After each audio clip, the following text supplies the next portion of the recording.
as kids go through the self-discovery, there is a predisposition that all kids should go to college.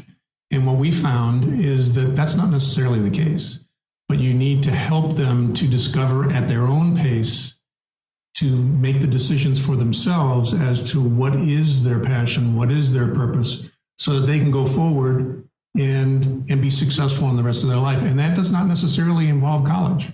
And that's why we firmly support, whether they want to be a welder or a pipe fitter, or they want to be a carpenter, they want to go into construction and use their hands instead of sitting behind a desk. That's important that they figure that out as early as possible. Hey, it's Rocky. Welcome to Richer Soul. Today's guests are Greg and Beth Langston, who help our youth figure out their life. The reality is, we should all do this.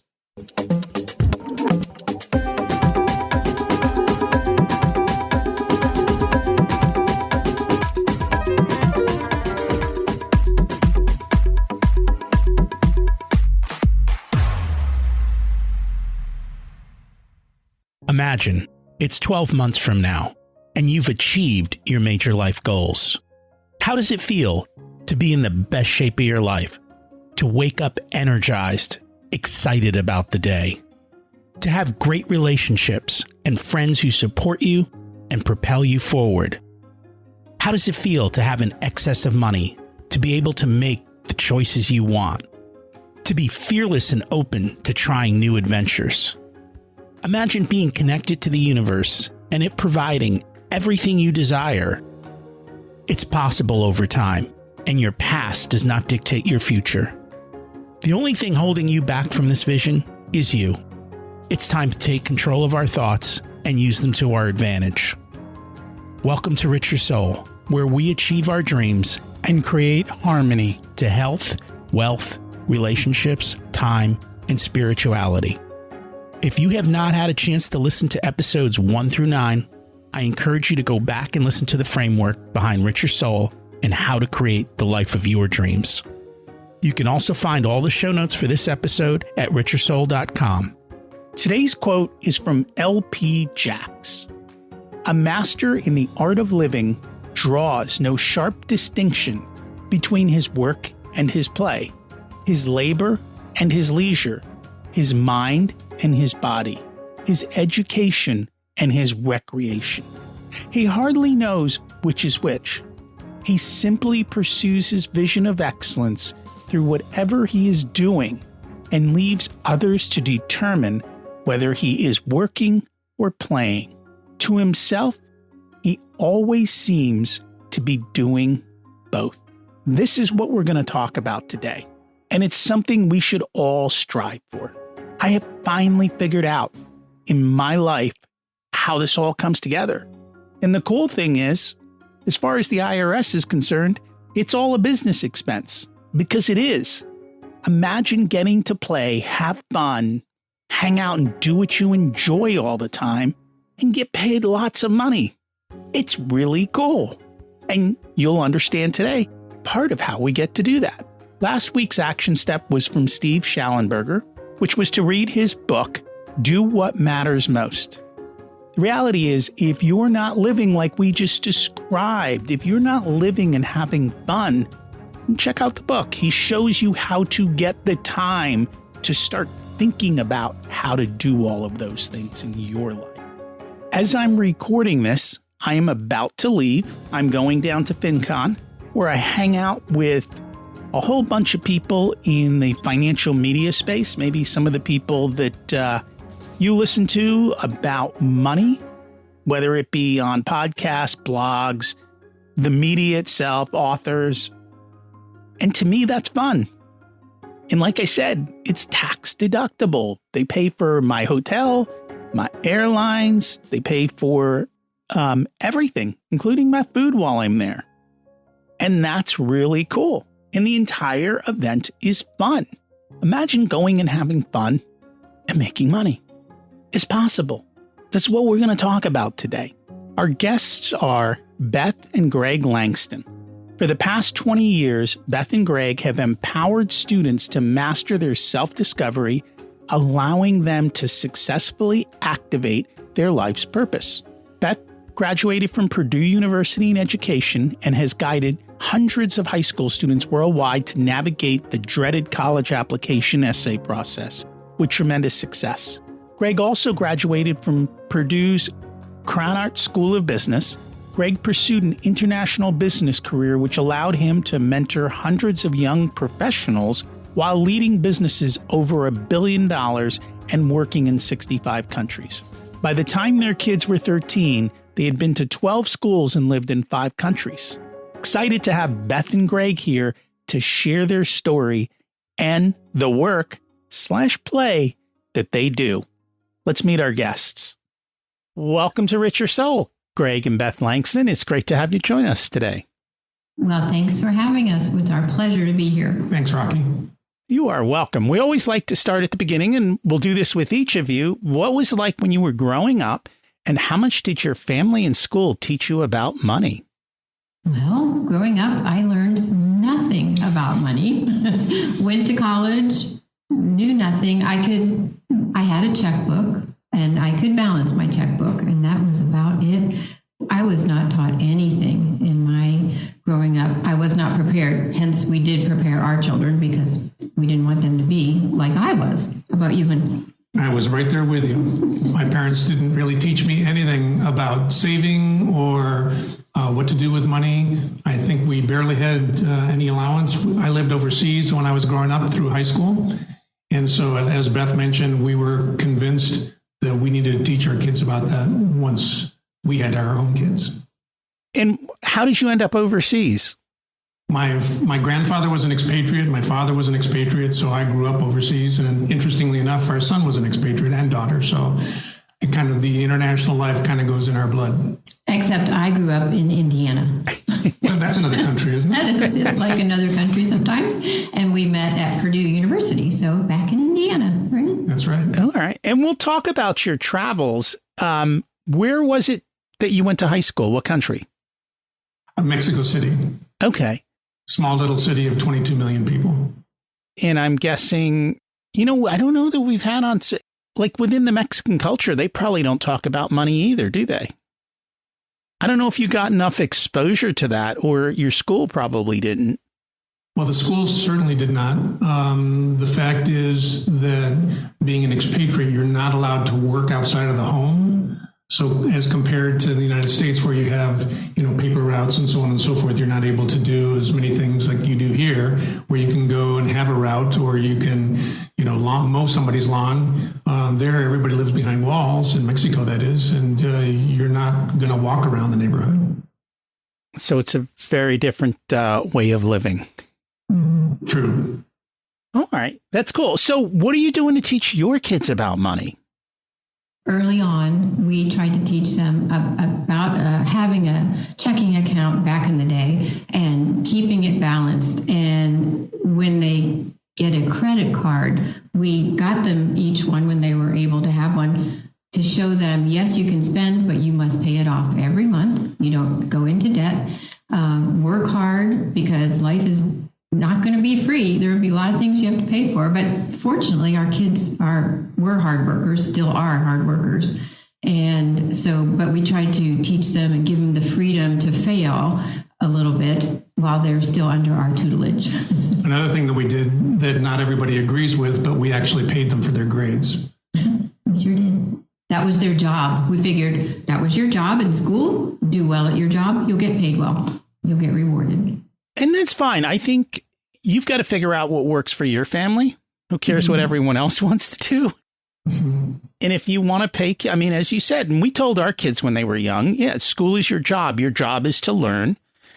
We didn't pay them for grades. We did give them a bonus, though. Like if they came home with good grades for the year, at the end of the year, we'd probably do a little bit extra to incentivize them or to keep them going. They always had an allowance, so they did have money. It just wasn't tied to anything because we didn't want to create money mindsets where they had negatives with money and X. So interesting. Yes. If the kid doesn't do well in school and then he doesn't make money now, he's like, well, if I don't, it creates all of these patterns, and you just have to be careful. We wanted to keep it clean and easy because our ultimate goal was them learning how to use the money. and how to save and how to invest and do all of that. So interesting times. So Greg, you have an interesting backstory because you've lived in 65 countries. I'd love to hear about that. How do you end up in 65 countries? I've lived in 7, but I've personally worked in 65. And the way that happened is I went to Purdue and graduated in international business. And then from there, joined Allen Bradley, which was part of Rockwell Automation. And then Beth and I began to travel to all these different countries. And I was increasingly getting more responsibility, going from one country to the next or from one company to the next. And they kept moving us. And so it was a wonderful experience for our kids and for our family. And with each different location, I would be gaining more experience and more responsibility. And that's how I went to all those different countries.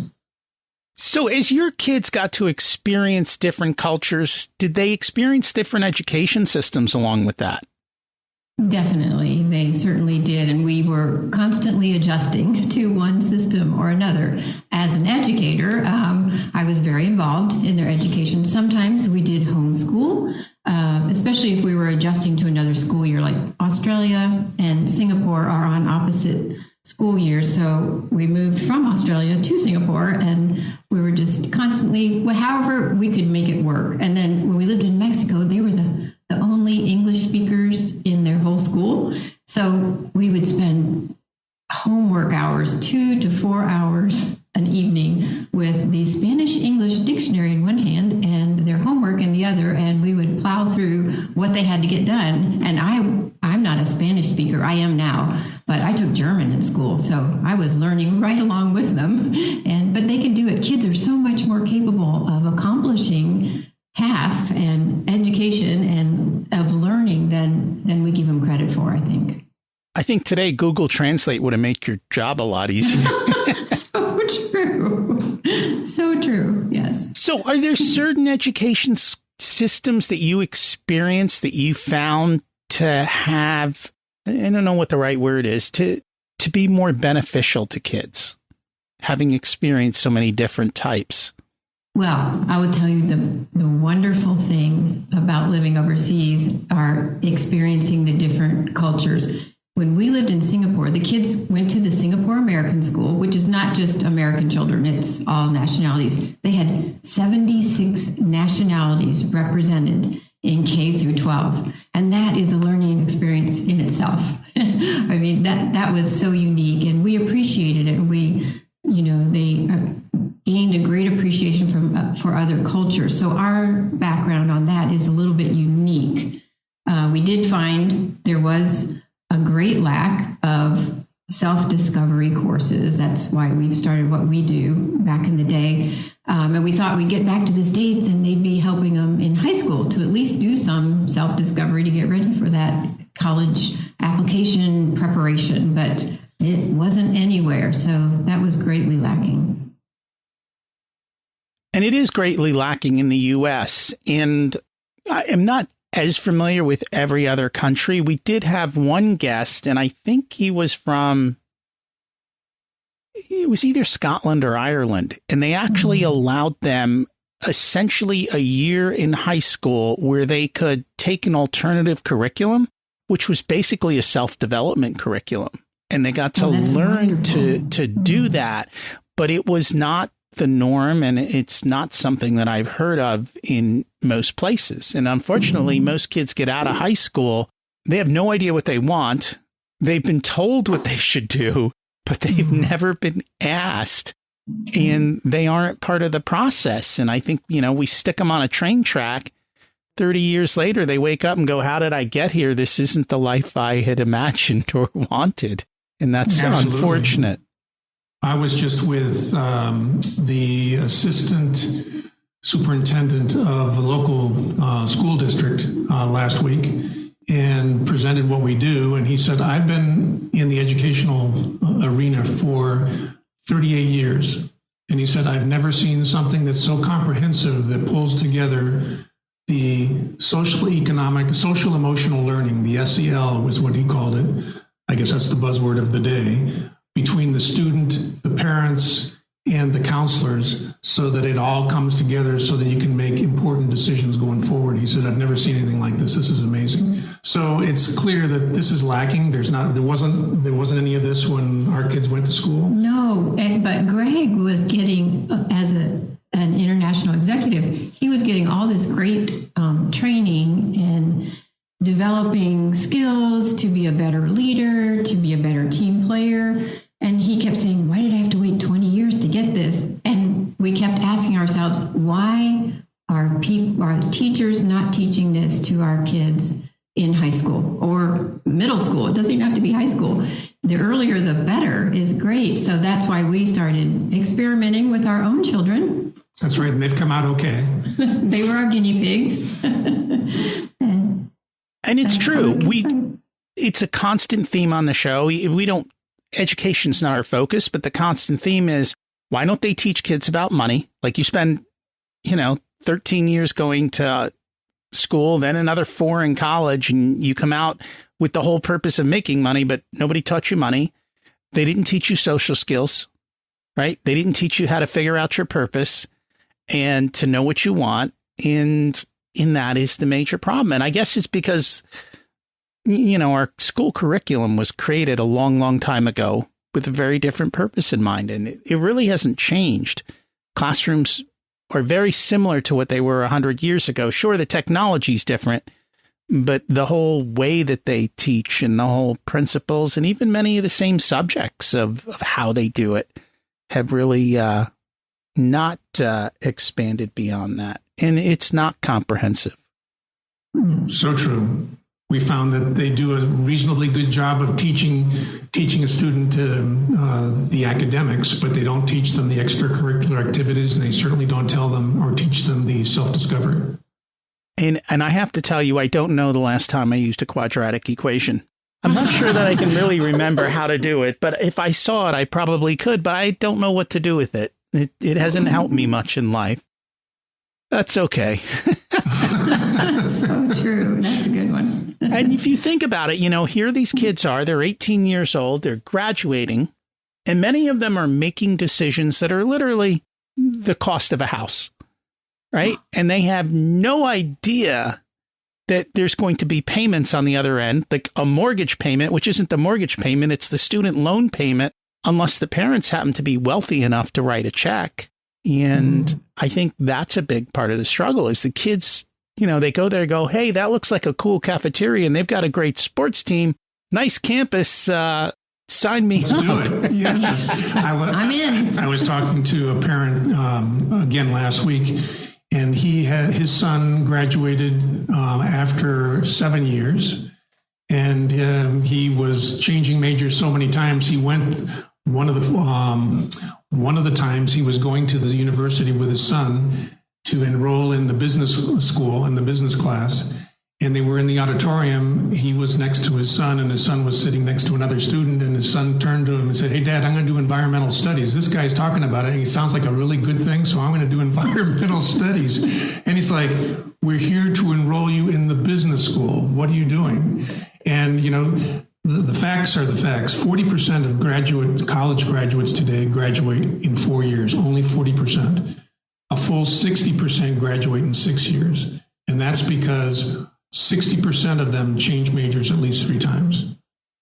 And what that translates into in dollars and cents is if you are going to an you're an in-state local student, it's all in cost $27,000. It's $43,000 if you're out of state. If you're going to a private school, it's $55,000. And if you're going to an Ivy League school, it's $80,000. And so the travesty is, and it happens so many times, is that kids go into school, they don't really want to do it, but they're doing it for their parents or what have you. They go in, they're not clear on what they want to do, depending upon which slot they pick, the $27,000, the $50,000, or the $80,000. They go in, they're in there for 2 years. If they drop out, then they've got tens of thousands, if not $100,000 worth of debt. They don't have a job that they can earn enough money to pay it back, and they're saddled with that debt, which is terrible. And they're in a vocation that they don't enjoy at all. Correct. Hey, most people don't work in where they got their degree. Mm-hmm. You know, and even half of attorneys don't practice law. It's kind of absurd.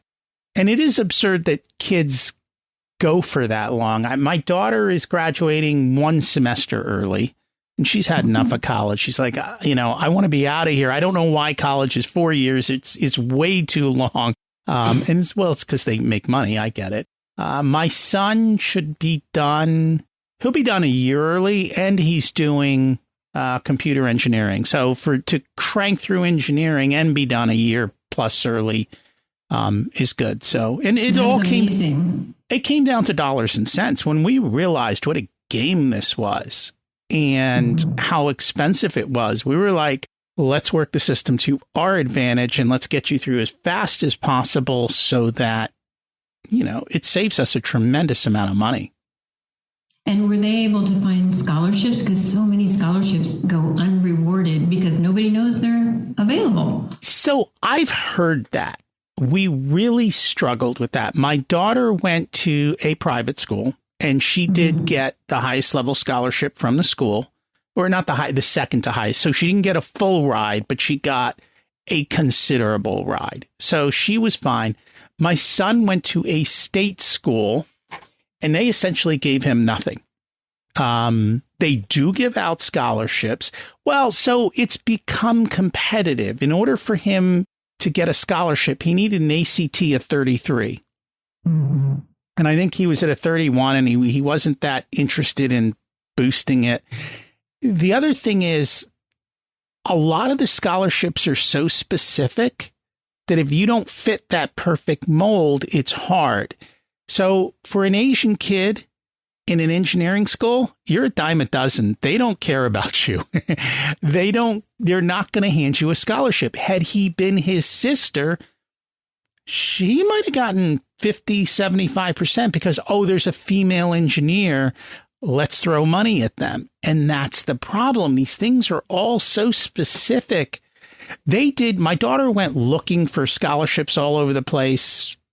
Everything was either so specific or so competitive that it was very difficult. And then she started doing the time versus money of, is it worth it to spend all this time on the scholarships? And then you've got to create the story for the scholarships. And then the college is looking for a particular story. And honestly, they didn't care. Like, they didn't care that my son built robots and competed, at national levels. They expected that. That's just what we expect. They didn't care that he was a Eagle Scout. Like, all of those things that you think matter, maybe we're looking at the wrong schools. I don't know. But the schools we looked at didn't seem to care. You mean financially or financially?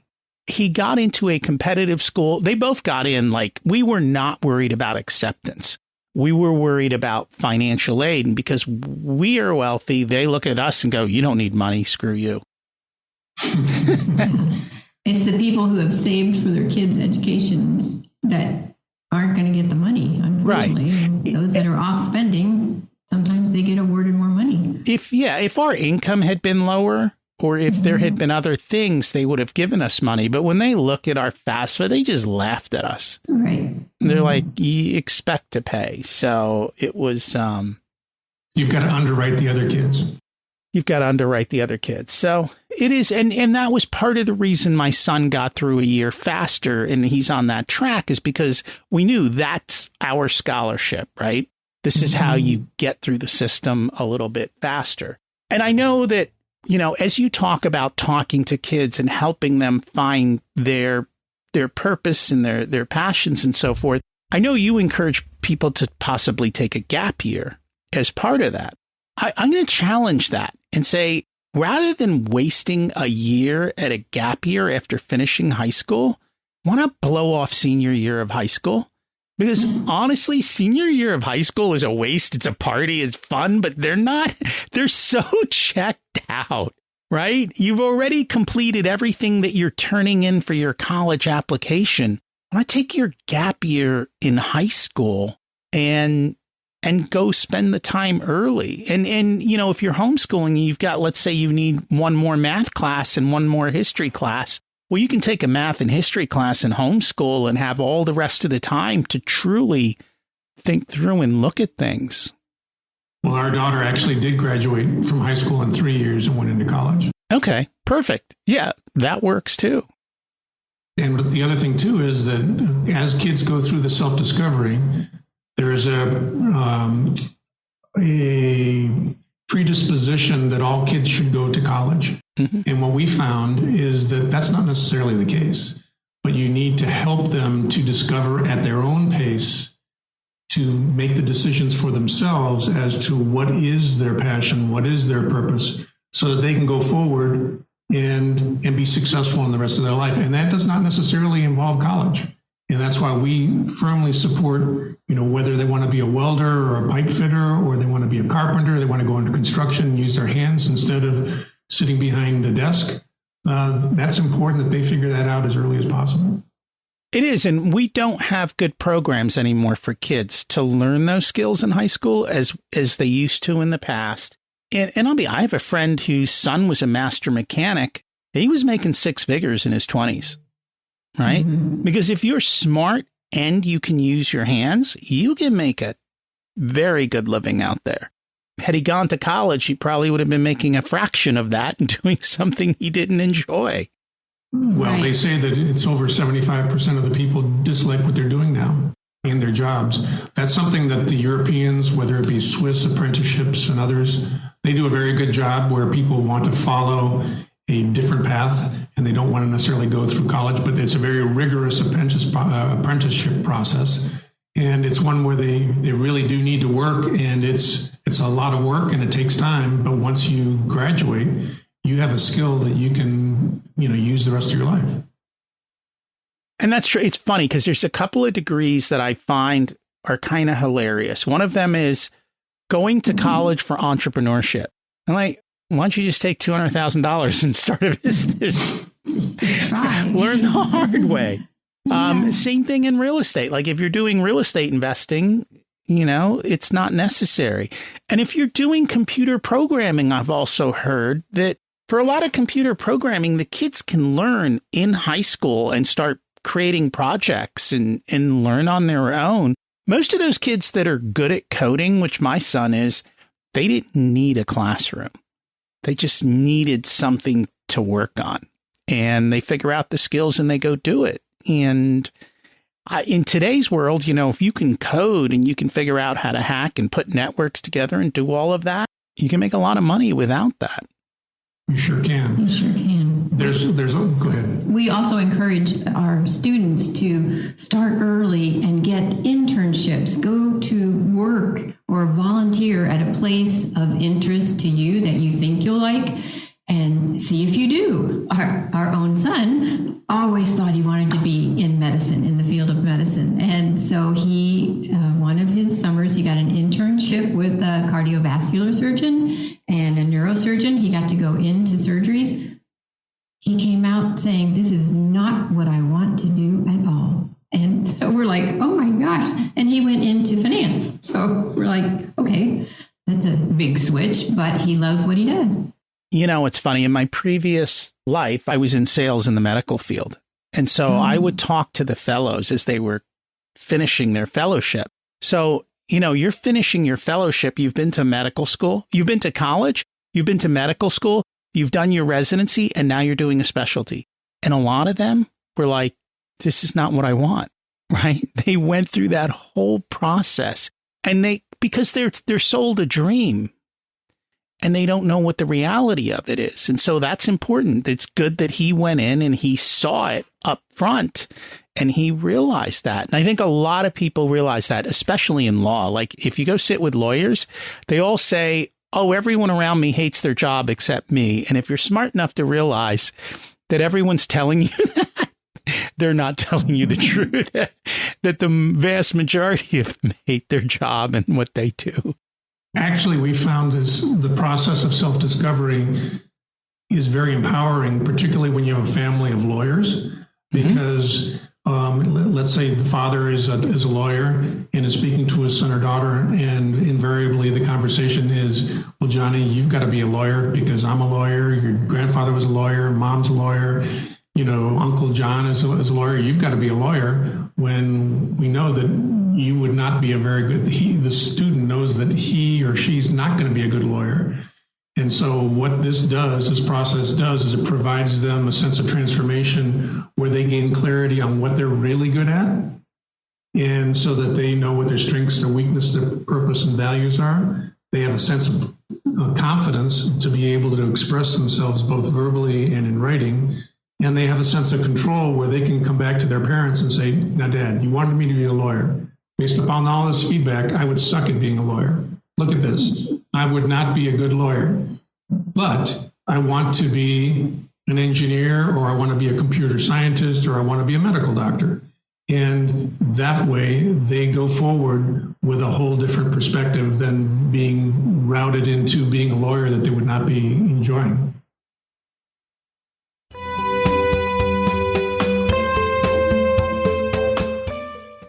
Today's episode is sponsored by Profit Answer Man Podcast.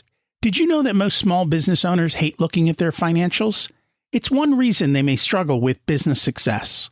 The Profit Answer Man Podcast helps them ensure they are profitable and can pay their employees and weather the storms we all have to face. It's built on the Profit First methodology of pay yourself first. The Profit Answer Man Podcast is a must-listen to for every small business owner and anyone who wants to help them survive and thrive. Check it out on your favorite listening platform.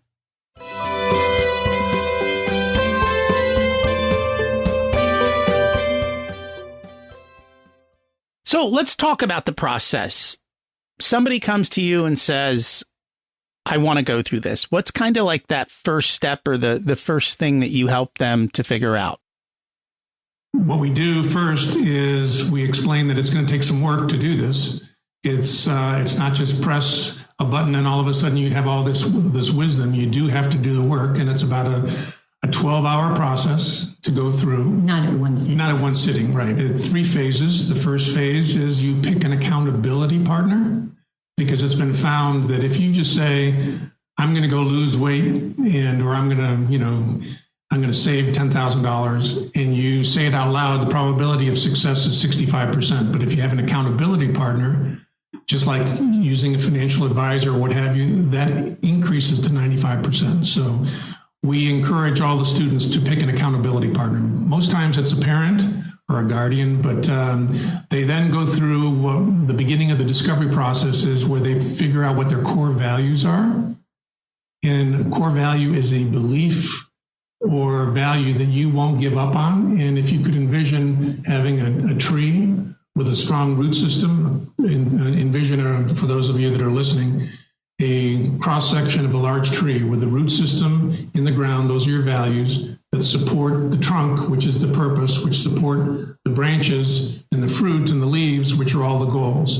If you don't have a strong root system, then when you go through the challenges that are going to happen in life, the storms, a hurricane, wherever you live, that's going to push over that tree or your values. If you don't have a strong root system, the tree is going to fall over. And so we teach the students how to pick what are their primary values, then determine what are their core values that they are going to follow.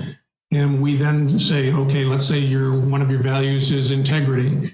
And so you ask them, okay, so there's an opportunity here to cheat on this test. Are you going to do it? And you're able to test them. So they go through a gating process so that when they're not with their parents or not with their guardians, that they're able to make decisions that support their core values. Then after that, they go through a 360 assessment, which, I learned from the C-suite, where you get up to 8 different trusted advisors give you feedback. You're not just filling out one questionnaire that says, hey, you should be a fireman or you should be an architect. This is a list of questions that go to up to 8 different people that you trust. What are your strengths? What are you really bad at? How do you add value to other people? You ask each trusted advisor, what are 3 majors that I think you would be uniquely suited to do? And so they get 200 data points of information that they then incorporate into additional discovery, where they take a Kolbe assessment that identifies what their problem-solving skills are. So they take all this information and they have what we call their distinct natural abilities. Because when kids are in high school, in fact, even in college, they're not really clear on what they do well. But armed with this self-discovery, they can craft, and we walk them through crafting a paragraph that says, this is your wheelhouse. This is what you do really, really well. So that when you are faced in a situation of uncertainty and you're asked to volunteer for something, you know that if you volunteer for a task that supports your ability to look at something analytically or to present properly or to communicate or to lead, you're able to do that effectively. You then create your purpose statement, which is extremely important. High school students, what are they? They're students. How do they get their grades and how do they act as students? By getting test scores and grades and doing their homework. Why are they doing that? Most of them don't have a clue. In fact, a study was done that 87% of people 16 to 29 have no understanding as to what their meaning is or what their purpose is. And so, that gets manifested in kids going to school and changing majors 3 times and 4 times. So based on that, we then teach them how to establish their aspirational goals, where we have health, what we call success elements. It's there's a good correlation to what you have in your program. It's health, wealth, wisdom, and relationship. You speak to spirituality. We include spirituality in terms of your relationship with your God and your maker. So it's included in that. But we establish goals so that when you're 65, what will you have accomplished in your health, wealth, wisdom, and relationships? So that's all the discovery. Then you go into determination and you say, okay, if those are my goals for my life, what am I going to do in 5 years to support that? What am I going to do in 1 year to support that? And what daily actions and habits am I going to have? And what things am I going to eliminate? Historically, people say, the people that go through the program, they say, if this is what I want to accomplish with my life, well, number one, I'm doing too much social media. I mean, that's 100% across the board. And number two is that I'm not getting enough sleep. And so with that information, they then are better prepared to pick their core majors or your vocations that best serve you going forward. Notice I say majors or vocations because it doesn't have to be college. Although we do have some students who say, my parents are telling me I have to go to college, but I really don't want to go there. You know what? And so we counsel them to say, listen, in order to honor their request, you can go, but maybe you can establish a relationship where you can say, Mom and Dad, I'm going to go to college, but in the summer, I would like to try my entrepreneurial bent. Can I do, not just not entrepreneurial or college, but can it be and? Can I do this and this? And many times the parents acquiesce. And so that's a way to navigate that. So then, armed with that determination, we then go to the final phase, which is what are they going to do with the rest of their life and direct it so they have an understanding of fixed versus growth mindset. They create an elevator speech so that they can present themselves eloquently to a college admissions advisor. Or interviews, correct. And then something that's quite unique at the end of the program, is that they prepare a summary document, which rather than have a parent say, okay, I've spent money for you to go to this program, tell me what you learned. And the kid goes, nothing. It was great. Can you give me details? No. Instead, what the student does is they walk them through a process that says, these are my values and why they're important to me. These are my strengths. These are my weaknesses. These are my lifetime goals that I'm establishing that I'll be reviewing on an annual basis in health, wealth, wisdom, and relationship. This is what I'll do in 5 years, 1 year, and these are my core majors, and this is what I want to study. Universally, the parents are like, oh my goodness, this is amazing. And so all the program is self-paced. It's in 2.5-minute micro-learning videos. It's not a 1-hour video or anything like that. It's tied to an interactive workbook and it's mobile optimized. Have you heard of the book Living Forward by Michael Hyatt? It's a proven plan to stop drifting and get the life you want. Basically, what this book is what you're doing for adults. It's at the end of it, you come up with your life plan.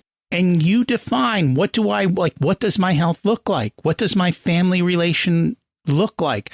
What do all these different parts? What's my spirituality look like? And it's funny because I ask people, it's a constant conversation we have. How many of you have a written life plan?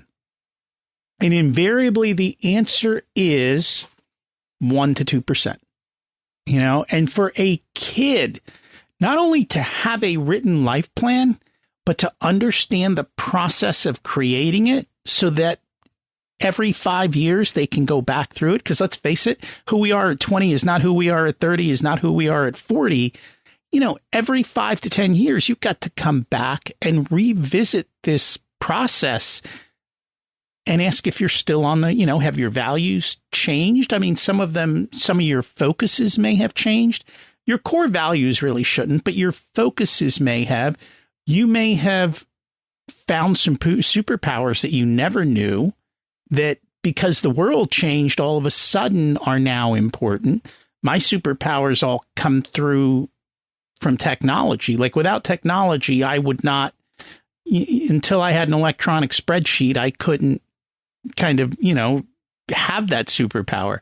So the world changes, and it's figuring out where you fit in. And I think that's the biggest problem. I know for me, it took me most of my life to figure out what my superpowers were and how they were best suited to the world. So it's being able to do that. How receptive are the kids? Because I know a lot of 18-year-olds, especially boys, are not very receptive to thinking through these things.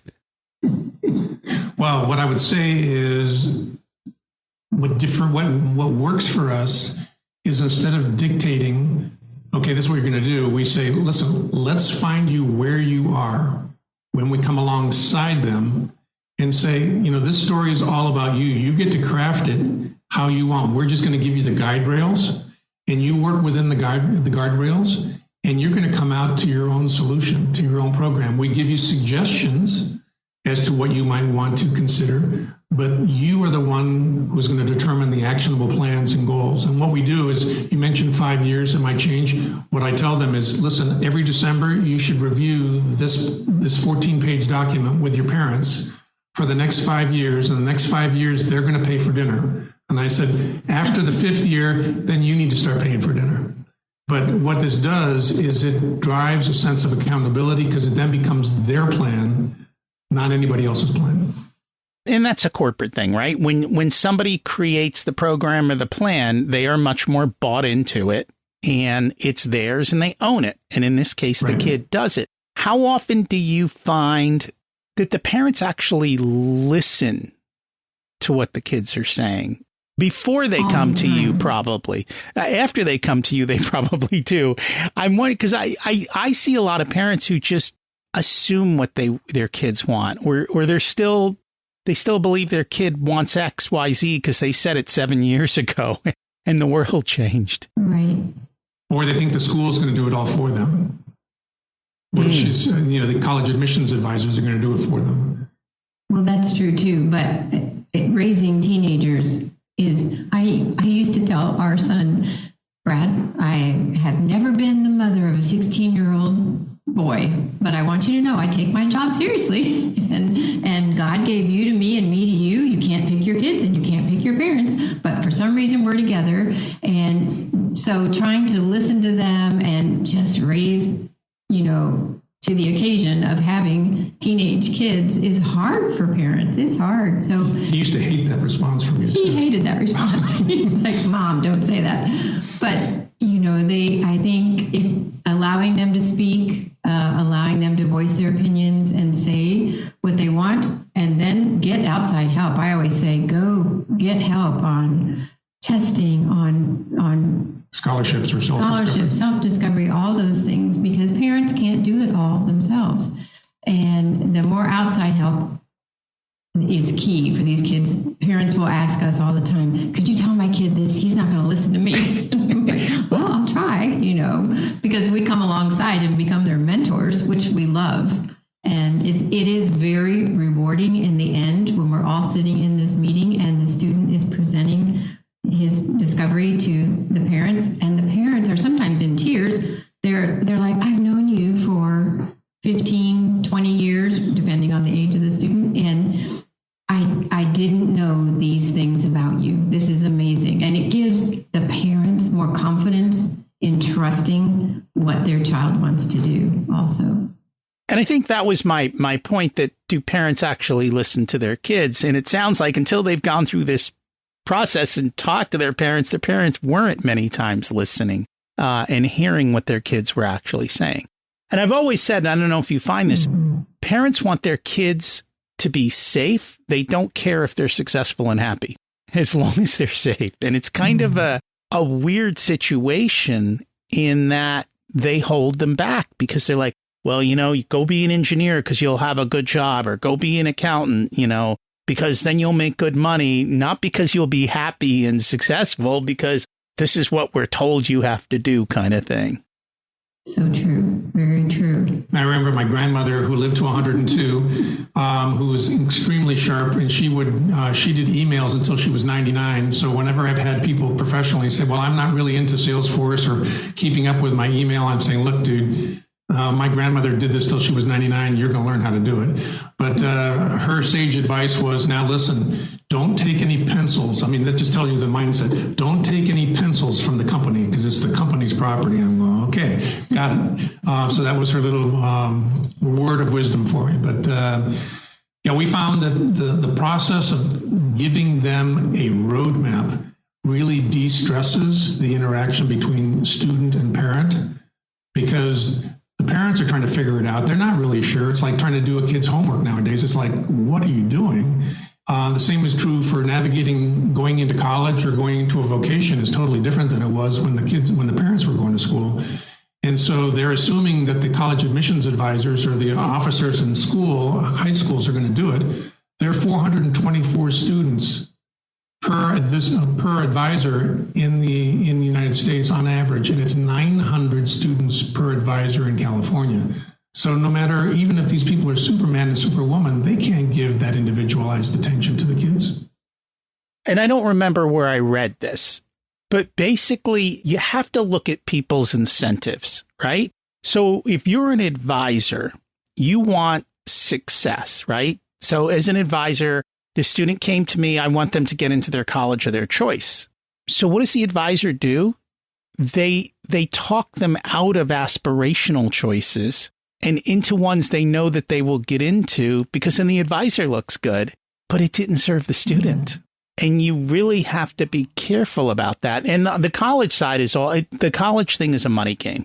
They have some amazing consultants that teach them how to suck you in, how to get you to write them big checks. And they even know who they should give money to versus who they shouldn't, like which parent is going to, they know how you behave psychologically better than you do.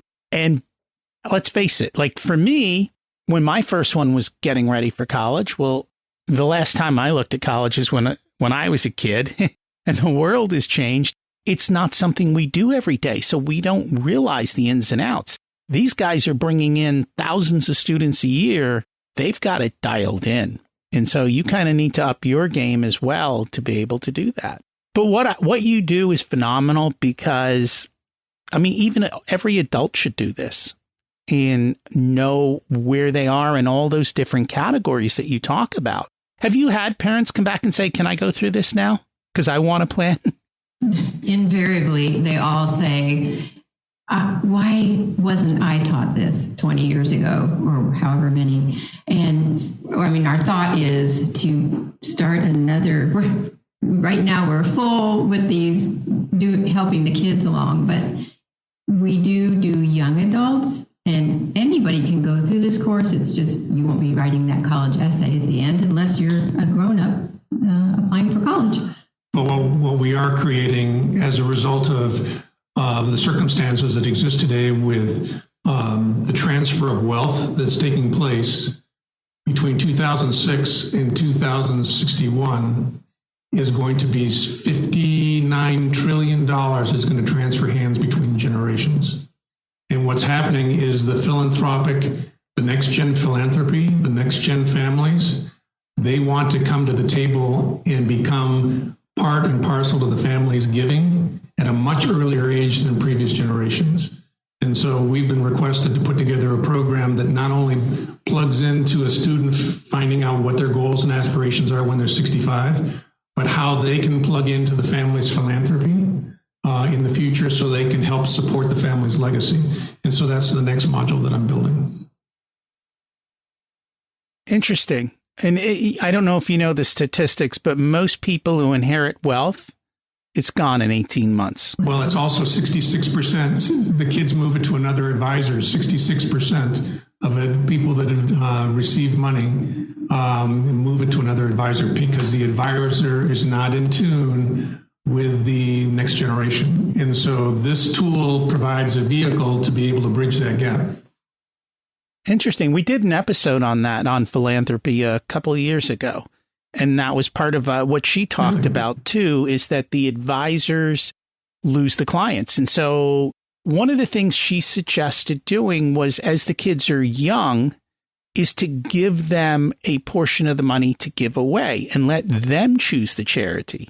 Let them be involved in part of the process. And so it helps to everything is about building muscle, right? All of these things are, how do I build a money habit muscle? How do I build the giving muscle? And for us, we knew that was very important. So coming through as immigrants, and because we've seen tremendous wealth across different parts of our family, we have seen it done right and we have seen it done wrong. And we knew that our kids were going to grow up with tremendous wealth. And so the old adage is the first generation busts their butt, works hard, scraps together. They give the second generation the strength, and the second generation really survives and thrives. And then that generation says, well, I don't want my kids to work as hard as I did. And so that third generation really falls apart because they've never been taught grit. They've been handed everything and they've never been taught how to go do it. And then they blow it all.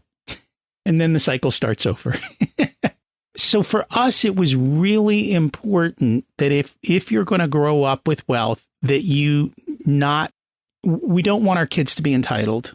And two, we wanted to make sure that they could build their own wealth. They weren't just sitting around waiting for us to die or expecting to support them. And so those were the functions of, from a very early age, teaching money and teaching charity and building those principles through. And then giving them the freedom to pick their own path in life. Things have gotten a lot better now with people like you who've come out with programs to help people. When my kids were little, we were looking for all kinds of things. And now there are so many programs for dads, for moms, to help you figure out your kid's path and to be able to do that. So I'm grateful that you're essentially doing what everyone should do as an adult or as a kid. Like, you need to sit down and figure out your roadmap for your life, put it on paper, think about it, because once you do, it becomes so much easier to achieve your goals. And until you do, you can't. And so it's phenomenal what you've been able to put together. And it's also nice to hear that you're getting kids to respond and to take ownership, because that's one of the things that people talk about. Kids these days, we've said it for every generation, right? They all say that. But it sounds like you've been very successful in getting through to the kids and having them take that action.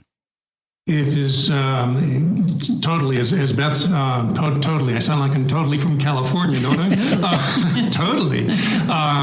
We were dealing with, there's a student in Bogota, Colombia, who was being interviewed by one of the college admissions folks in Spain, because he wants to be a medical doctor.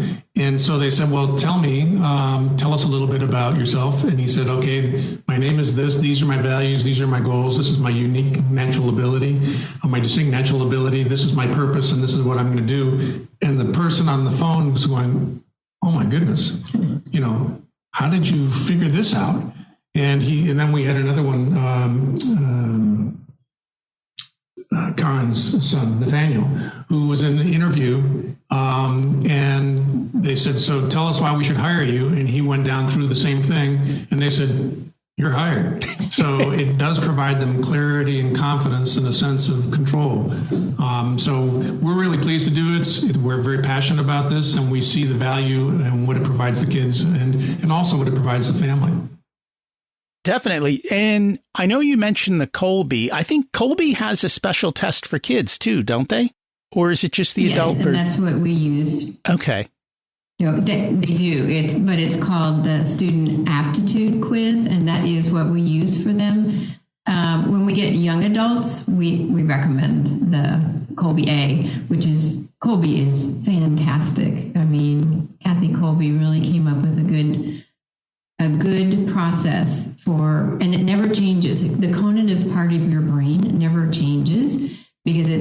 you're given a task, how do you approach it? Are you a researcher? Are you a planner? Are you a creator? Are you a demonstrator? There are only 4 categories, and usually you're high in 2 of those categories. None of them are right or wrong. It's just everybody does it differently, and we have everything in our family. It also helps people understand the people that they're around much better. Go ahead.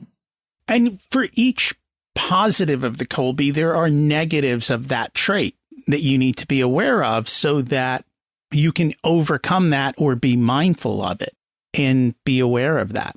Yes. They call that conative stress, where you say, right, you should stay clear, as you say, of those activities that, is not your wheelhouse. And that's important to know. It is. It's important to know so that you can make that decision. Or that it's not somebody else's wheelhouse, because Greg is the visionary in our family. I am the researcher. I'm the question asker, and I have to have a plan. So he will create these wonderful visions. This is what we're going to do way out there in the horizon. And I'm like, okay, what is step 1? How did they do it before? Let's research. How are we going to get there? We complement each other, but I've learned I can't ask him all my questions. I have to go research somewhere else on my own, because I'm totally annoying if I ask him the questions. And, it's funny because, and we've had this conversation, because in our family, we have a lot of questioners, and my wife gets mad. Why are you questioning me? I'm like, we're not questioning you. We're trying to understand what you're trying to accomplish so that we can help you. A lot of people, when asked questions, feel challenged. And so it's understanding that. And it's good that you guys know each other's strengths and weaknesses, and you can work together. I guess I would call you the integrator, right? He's got the vision. You're the one who puts the nuts and bolts together, right? Yeah. Straight out of rocket fuel. I'm the strategic planner is what I was. You're straight out of EOS there, yep. Right? That's an EOS thing. And I'm a visionary rooted in fact. And to describe it a different way, I'll say, let's go take the mountain. And Beth will say, that's great, Greg, but how are we going to get out of the parking lot? And so that can be a little frustrating, as we described. But the benefit of that is that as we put this program together over 20 years, we've been able to hone it so that it's very clear, it's very understandable for teenagers, and people that it's not their first English is not their first language. The videos are very short so that they can clearly go through and listen to it again so that they come out with the right outcome. And that's awesome. Kolbe even has a money test too. They've got I don't remember exact, but it looks at I think your money behaviors or something within money. I remember taking it a long time ago, but I forget exactly what it looked like. It was another assessment in their package. Yeah, she's developed a lot of them. I've taken the Kolbe 3 times over the last 25 years, and it's not moved a point, which is really, really interesting. Well, that's good. You're consistent. I am consistent. Set to your values. That's very, very cool. Based on our conversation today, what's one action step people can take this week to move forward?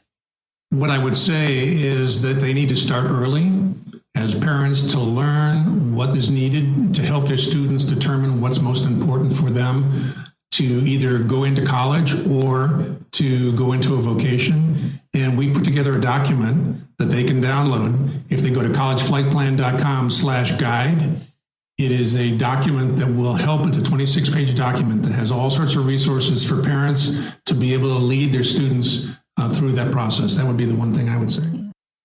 Cool. And we'll put a link to that in the show notes.